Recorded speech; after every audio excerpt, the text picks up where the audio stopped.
everything. Just absolutely everything.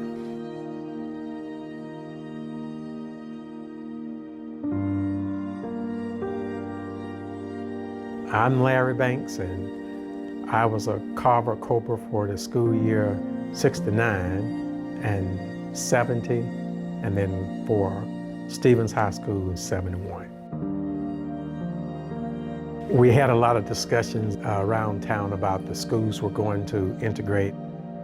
This was the forced integration year, 71.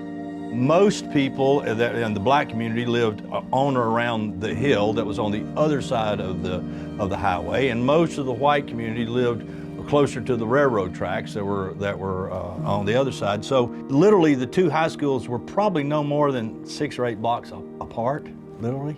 I played for Carver in 1969, 70 year, sophomore at the time. That was the last year that we played over there. What was special about that team was the fact that there was a bond that developed with that group over the summer leading into the school year. We knew the schools were going to integrate the next year. We wanted a special year. The blazing speed that they had was remarkable. I mean, you couldn't get from one end of the court to the other end of the court to attempt a shot. About half the time they'd already stole it from you and scored a point, and then now they steal it from you again. I've seen them steal it 6 or 8 times before anybody can make it past the half-court line. It's pure excitement. We were up and down the floor. If you were not in shape, you couldn't play with us. We were in top shape. I had a couple of parents went to the superintendent on me because I was running them down the side of the road.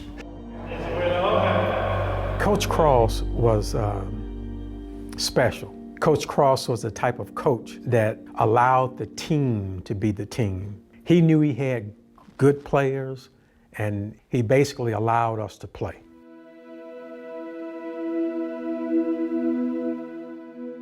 It seemed that everyone in Stevens was there, white and black. It was rocking. People wanted to see this team Carver. The style of play, the character of play, the sportsmanship that we had. We got Greenbrier in the final. Because see, they had the great big boy that went to Oklahoma State or somewhere, but Tulsa or somewhere. And I said, y'all notice how tired he get?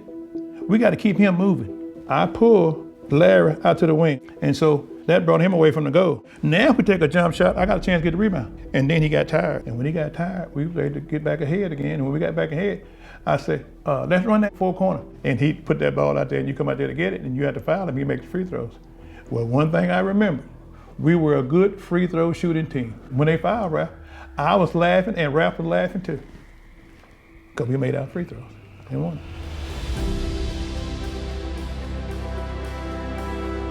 They came out of those bleachers, and we were talking about a lot of people there. It was just great. And then when we finally got settled down and got headed back, the fire department, sheriff department met us at Ouachita County line, and they brought us on in. I'll never forget it like it was yesterday.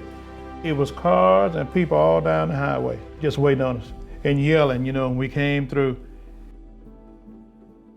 Anyone could feel the pride that people from Stevens had, white and black, having won a state title. Everybody was excited about about the accomplishment.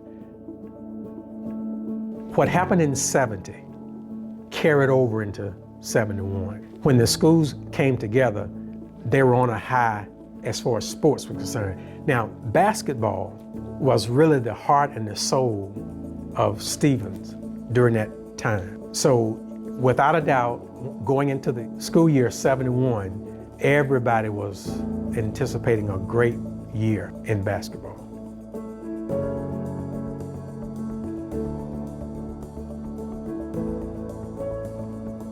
This is not a Stevens story.